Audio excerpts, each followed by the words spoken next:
Hey, Tony Gaskins here. Just popping in now.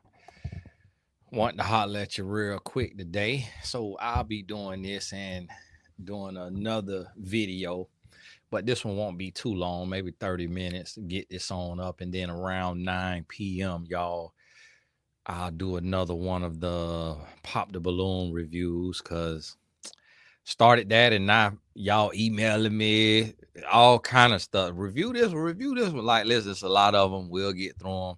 Like my whole channel will be because y'all got to realize that's a whole channel of them things. So it's so many of them, and then each one person on there could take me an hour because I'm analyzing it. So it's a lot. So I'll be doing those for y'all because that's what you want.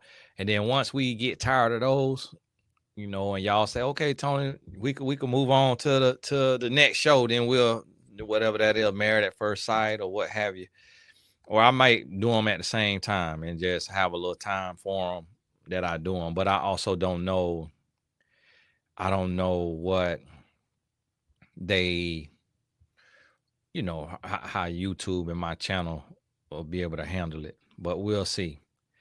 So wanted to talk to you about this because one of the things I'm noticing, and just as a parent and raising two boys and just trying to find that balance, and I know all parents, I know we all struggle with this, like wanting to be there for our kids, wanting to be a blessing to our kids, but we also want them to be better human beings than we are. We want to raise the next generation in a healthy and whole way.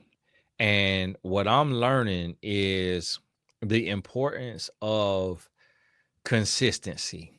And what I mean by consistency is consistency in our expectations with our children and not taking our foot off the gas.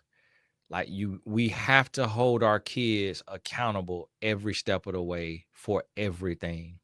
And I think sometimes as parents that gets draining because to a degree we want to get along with our kids.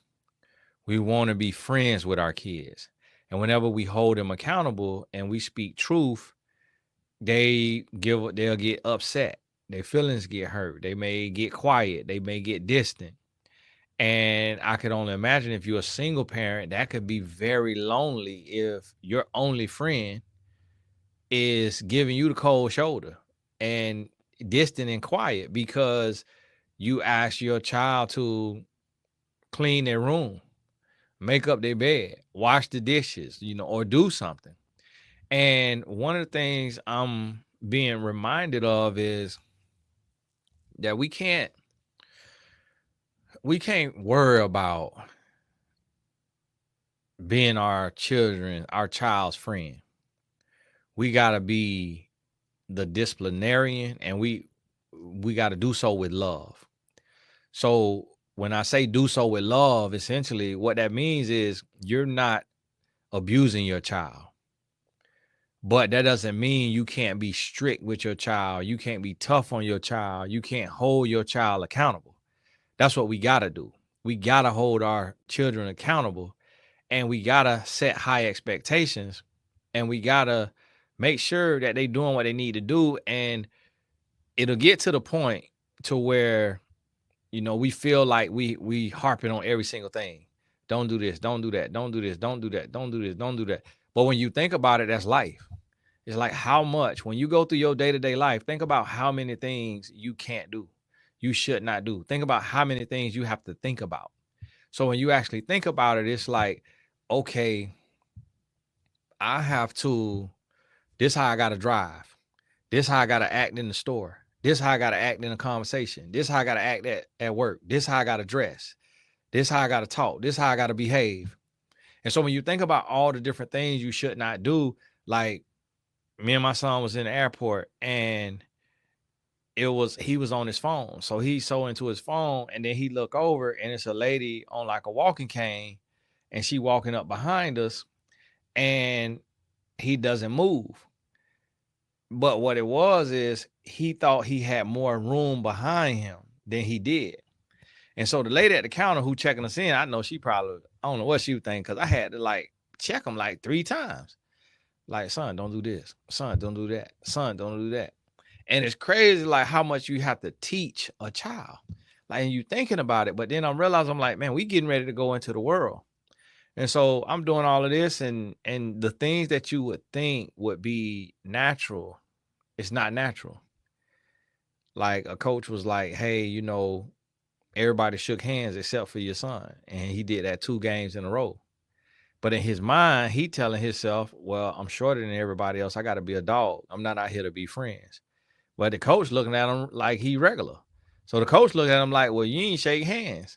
So what do that say about your attitude? Not realizing the coach is the same way. So the coach still end up offering him, to come be a part of his team and gave him some time to think about it. But it was just something that he noticed. And of course he's looking for everything because you evaluating the kid, you trying to see. And so you look at that, and then I had to tell him, hey, son, step up, like move forward. Like this lady, she on the walk cane, like move. He's like, oh, I thought it was more room behind me than it was. I say, even if you did think that, you need to get far out the way. Like you need to step all the way forward that you can to give her all the room that she need. Don't be like, oh, she got 2 inches of margin on each side, so I ain't got to move. I'm like, no, you need to move.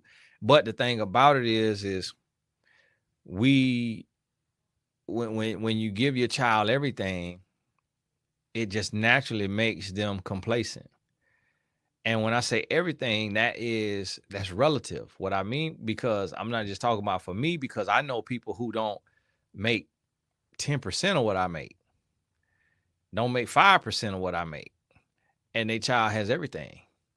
Like the children have the Xbox or the PlayStation, the Jordans, the designer clothes, all of that. And as I'm thinking about these different kids that I meet and see that they parents like give them the world, I very rarely meet a child that is not entitled, that's not complacent, that's not arrogant or selfish or rude to a degree. And so we got to think about that. You really have to think about that and be mindful. Y'all forgive me. I forgot that I didn't post my Instagram video I was going to post. And so think about that and start to this year as parents, let's for one, we got to realize that we are responsible for the future. Like what life is going to be like when we are in our later age depends on how we raise our children. And we also have to realize that our parents' path doesn't have to be our path, and our kids' path doesn't have to be our path. So I'm doing what my mother and father never dreamed of, what they did not do. Our kids may do what we have not dreamed of. So think about the fact that you could be raising the next YouTube influencer that you don't know if he or she in their 30s or 40s going to decide to share their voice with the world. How much influence do you want to have on that? Like, because your child could get in the world and your child can embarrass you, or your child can make you very proud of them. And whether that is with an audience of one or an audience of millions. So you have to think about, what am I raising? And this right here is, it's convicting me, and it's making me realize like I'm too easy in a lot of ways. Like I don't require everything I should require for the lifestyle that my sons have been provided, have been afforded, that I should have a lot more in place, more boundaries and things be a little more strict than for what they have been afforded. So I got to think about that.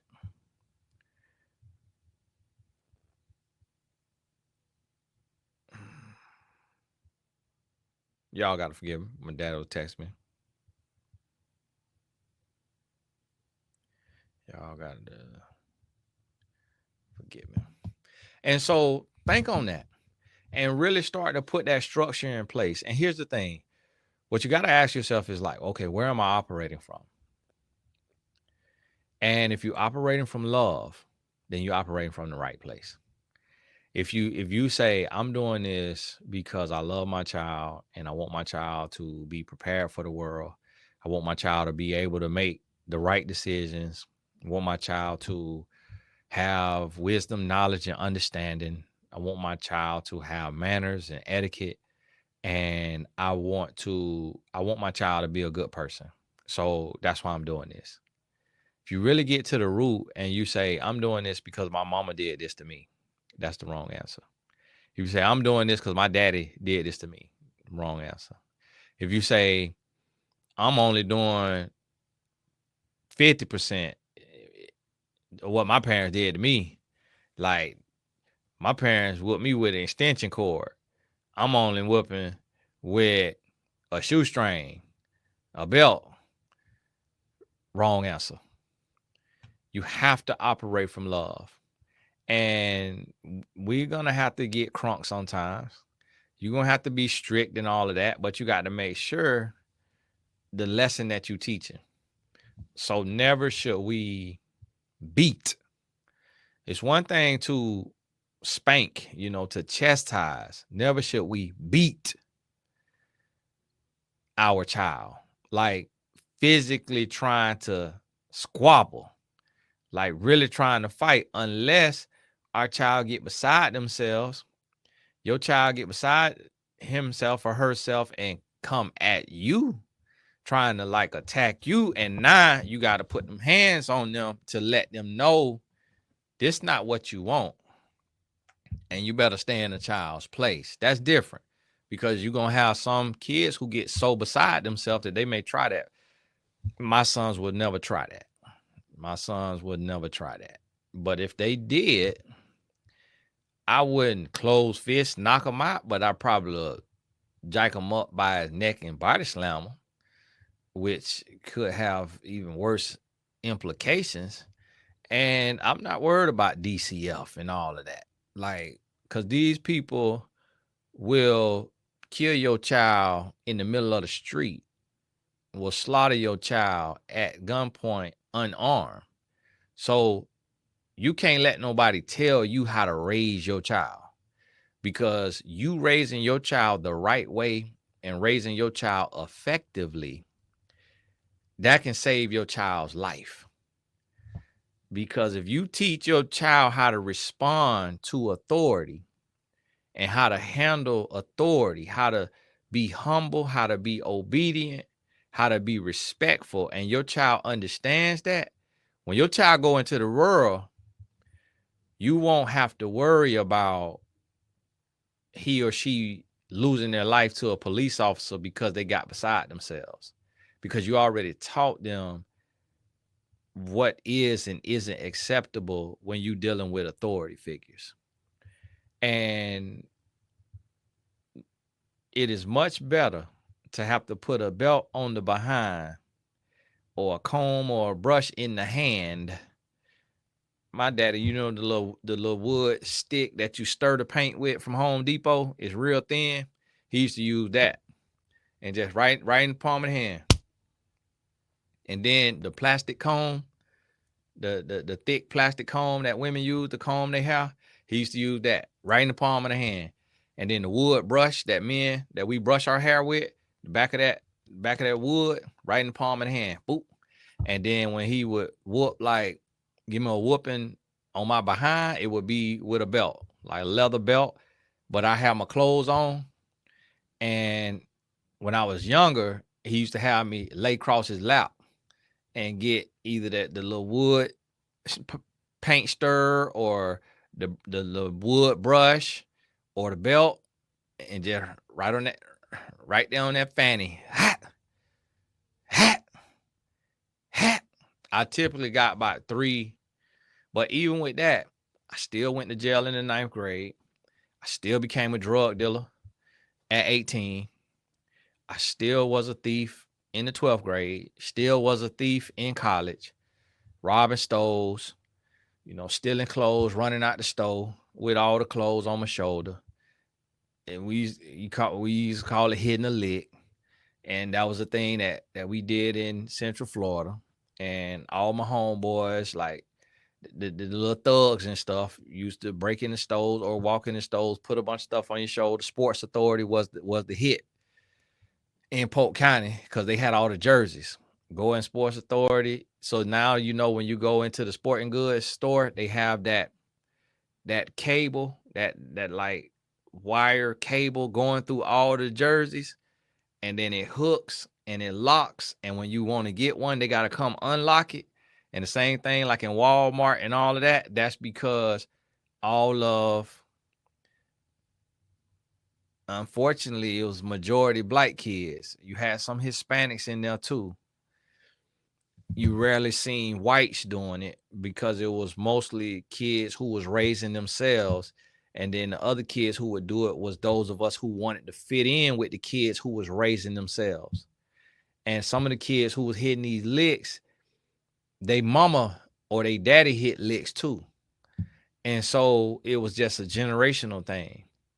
And that's why they got all these locks on everything in the stores now, because people used to just steal them. And now, yeah, every race would steal them, but it was more so the races that was coming from poverty.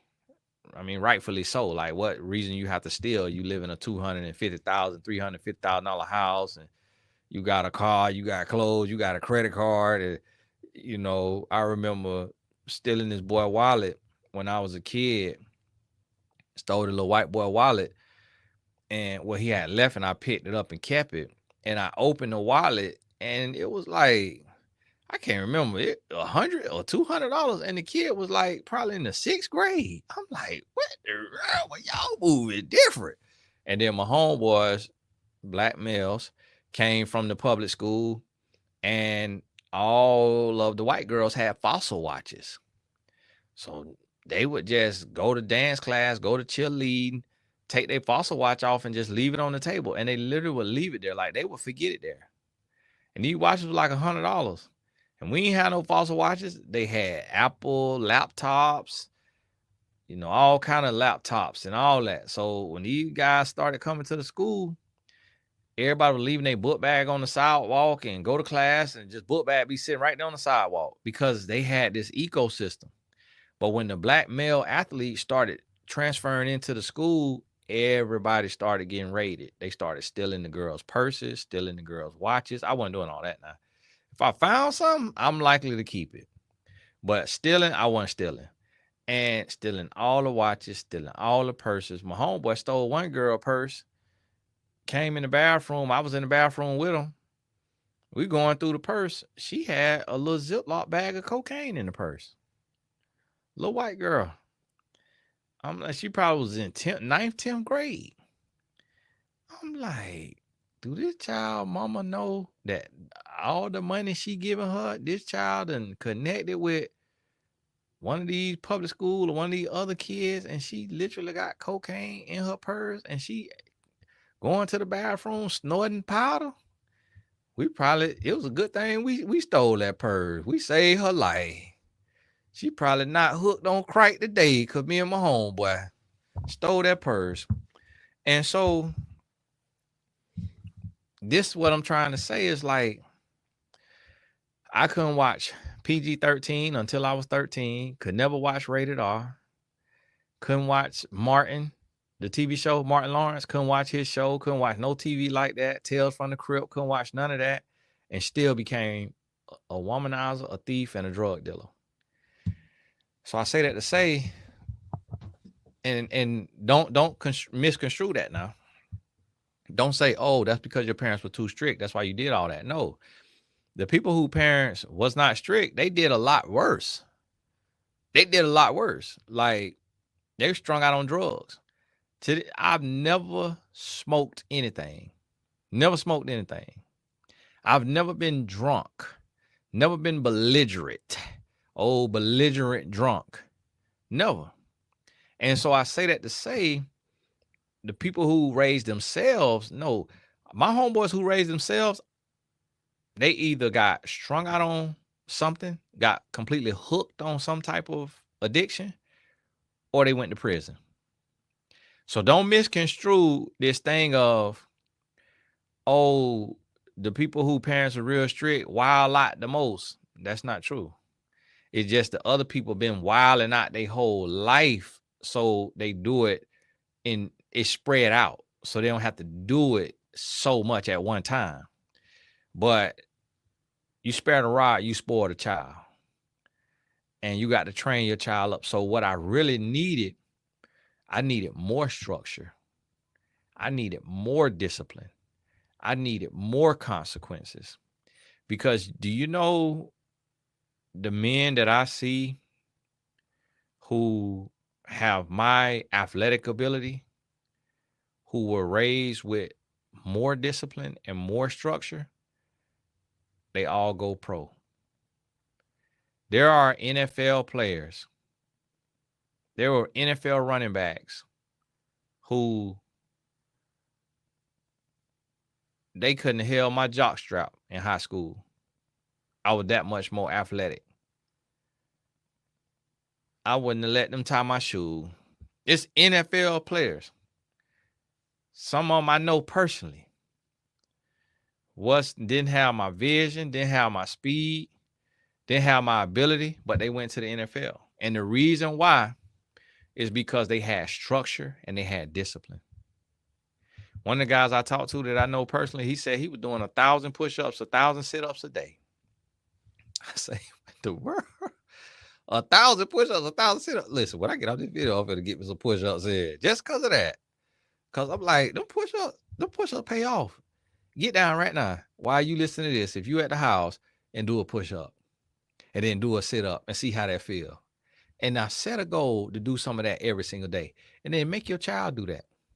Make your child do push-ups and sit-ups. That's just body weight. Make your child do squats, especially if they're an athlete. But even if they're not an athlete, have them do squats. Make sure they back straight. But have them do squats. Have them do planks. Teach your child discipline. Teach your child toughness. And so my son, he up there on the school trip, and him and his friends, they decided, everybody hanging out, everybody walking around, but you got a little room you could be in, little area you could walk around, hang out. They seen some other kids who was there that they knew from soccer. They said, hey, let's go to Walmart, because my son needed phone charger and headphones. Let's go to Walmart. So they walked to Walmart. Well, the teachers deemed that was outside of the jurisdiction. And they was 5 minutes late to the bus. Now they looked up on their Life 360 and seen that they literally went directly to Walmart, got my son, bought the stuff he needed, and came directly back. But because they broke the rules, guess what? And I love this. My son at a Christian school. They can't do the activities today and tomorrow. He already missed the first day, Saturday, only got to participate in Sunday. Now he got to sit out Monday and Tuesday. And now this is something that a lot of people, who in a teaching position like myself would keep secret, but I'm transparent because I want you to know, like, I'm human too. My kid's human too. A lot of times people those of us online, put us on a pedestal and think we got it all figured out, think everything perfect, and think all our life is perfect. Now, this is after my son made this bad decision, after y'all see me and him hanging out and we shooting food reviews. After y'all seen that. So what you have to realize is children gonna be children. And in a split moment, in a split decision, a child can make a bad decision. So that is proof that we have to, it's also proof that I don't do canned topics, that I do topics from the Holy Spirit that is actually relevant in my life and in your life. But that's proof that we need more structure, that we need more discipline. Because it's things that I don't like that my son doing, and I just don't say nothing because I feel like I'll be saying something about every step he take. So I don't say nothing. But then I realize, had I said this, that would have prepared him to be a better critical thinker in that moment of when this, hey, let's walk to Walmart was presented. He would have thought about it from a few different angles. And if he still was unsure, he would have asked. He would have went and asked the teacher or called me and asked me. And if he would have thought through it like that and learned that there's wisdom in a multitude of counsel, and if I put a system in place to where before you do this, before you do that, you got to call me and ask me. As long as I'm living, you got to call, or you under my roof, you got to call me and ask me. So now that will prepare him and teach him, ask an adult or ask an authority figure before you do something. But see, I ain't do that. So by not doing that, sets you up. It sets you up because now he assumed, because they told him they could go to Walmart, he assumed, or no, he knew that they had a Walmart trip planned and that everybody walking around hanging out. He assumed he could do that. So now, and then guess what? The two other boys he went with is the two other boys that I paid the balance for their senior trip. So here, all three of these young men riding on grace. So my son, who, black, could be considered biracial because he got a little bit of Indian in him from my wife's side of the family. Her dad's side of the family is ancestors from India, even though they're born in Jamaica. And then the other boy, he black and white, and the other boy all white. The other boy is a pastor's son. My son might as well be a pastor's son. I'm now by one. And so these good kids. And then the biracial kid, great kid, amazing kid. Him and my son play club soccer together now. They're on the same club soccer team. And I knew those were my son's friends. And so I reached out to the school and said, hey, how much do they have on their senior trip balance? And they told me, and I cut the check for it. And the school, I told them just keep it anonymous, but the school went ahead and told the parents, and the parents reached out to me, a lot of gratitude. So imagine how they parents feel. Like, listen, you up here riding on grace and you make a stupid decision, but they 17-year-old boys. So I say that to say, as long as you're not abusing your child, I have found there's no such thing as too much structure. I want you to look up Christian McCaffrey. He's an NFL running back. Christian McCaffrey, and look at the Christian McCaffrey story. Look at the Christian McCaffrey story and see how his dad raised him. From the little clip that I think I could remember, I think that man bedtime was 9 p.m. or something like that. It was 7 p.m. or 9 p.m. Like, his story crazy. And he is in the NFL and one of the best running backs in the NFL. I think he recently got injured. But as a Caucasian, he's not supposed to be an NFL running back. Like, that is typically exclusively a black man's position because it takes a lot of strength and power and athleticism. But that man, daddy, who also was, I think, a 3-time NFL Super Bowl champion or something like that, he knew the recipe. And he gave his son the recipe. And he made his son an NFL player. Had he let his son do what he wanted to do, we would not know who Christian McCaffrey is. But because he raised his son, he didn't just let him grow. He raised him. He trained him. He taught him. He made him. When he didn't want to do it, when it was uncomfortable, he made him. Look up my homeboy, Andre Berto. He fought Floyd Mayweather on Floyd last fight. I grew up with Andre. Andre, daddy made him run miles a day. Push-ups, sit-ups, miles. Miss homecoming, miss prom, miss all the fun. He was on boxing tournaments around the country. He was knee-high to a grasshopper. His daddy made him. And guess what? I was more athletic than him. Faster than him. Just as strong. Naturally strong. We used to race at thing. He was athletic now, but he was being trained. So we'll be running neck and neck, but I had no training. He was literally being built as a ball of muscle. Had I had his dad, I would have been a pro fighter too. But my dad was very chill and relaxed with me. Yeah, I couldn't do certain things like socially, but as far as just like discipline and sacrifice and grind, I ain't have to do nothing. My dad didn't make me do no set of push-ups, no amount of push-ups, no amount of sit-ups, no amount of squats, none of that. I ain't have to do nothing.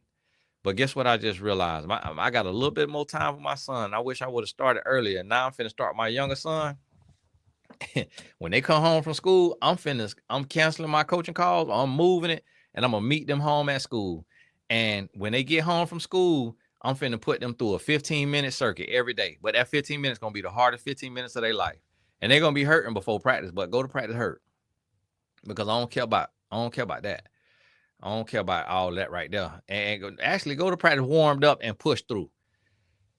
But I'm finna start putting them through some military training. Yeah.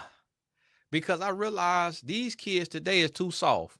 So here's the thing. Even if your child not an athlete, you need to learn how to do workouts at the house, do a circuit at the house, push-ups, sit-ups, squats, lunges, all of that. And every single day, you get down there with your child and you do 15 minutes of workout. Don't just stand there looking at them all that. You need it too, so you don't be on pop the balloon with all that extra fupa in your tight bodycon dress. So all of us, we finna start doing it together. I'm finna have my sons come in, boom. Get your thing, we going on a little run. We finna run this cul-de-sac 4 times. And then we finna do squats. We finna do sit-ups. We finna do push-ups. And it's just gonna be 15 minutes. It's gonna be 15 minutes. We might gonna do one run because it might take me 30 minutes to run around there 4 times. But we're gonna run it, and I'm gonna do it with them. I ain't gonna be able to do everything out the gate, but we're gonna do it every day for the rest of my son's senior year. And then when he gone, me and my youngest son, we gonna be doing it every day. Gonna be strong, gonna be built, gonna be confident, gonna be disciplined. And I might take off Saturday or Sunday, but Monday through Friday, we getting it. We getting it. And it's gonna be some days you miss, but when you got a routine and you got a schedule, you know how to get back to it. So that's what we're gonna do. But hey, this Tony Gaston, I got somebody coming through the office. Not sure if they already came and listening to me talk now. But God bless you, and stay tuned. Check back later. If you see this, check back later for the pop the balloon situation. God bless you. Talk soon.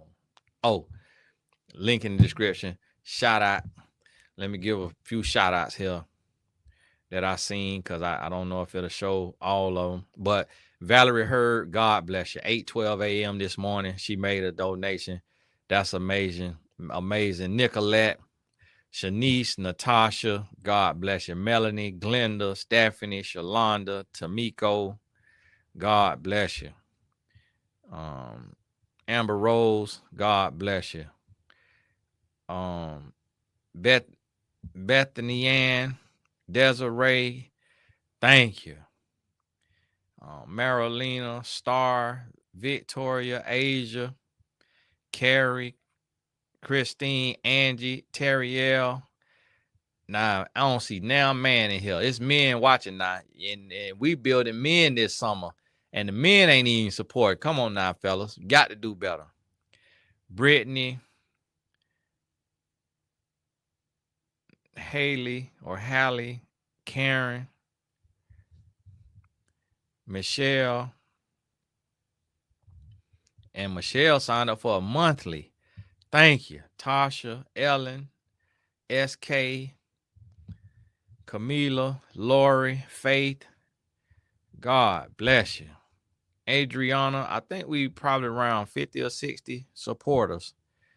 Tamika, another monthly. Valerie, God bless you. Donna, Harut, Jermaine, okay, we do got a fella. Oh, Michael, wow, okay, all right, fella, y'all come on through. Hey, appreciate you, fella, appreciate you. I'm putting the link in the description. I'm fundraising every single day because I'm gonna tell you, it gonna cost me a lot to do what I'm doing for these young men, man. Listen, and the more that I raise, the more we gonna do. Y'all gonna see us in New York. And I want to get to where I could pay for one parent to fly with us and have the boy and the parent in the hotel room so they could bond and build. And then the boys, but if it's a parent's trip, it's a parent's trip. If it's not a parent's trip, they're going to be with me and maybe 1 or 2 other chaperones.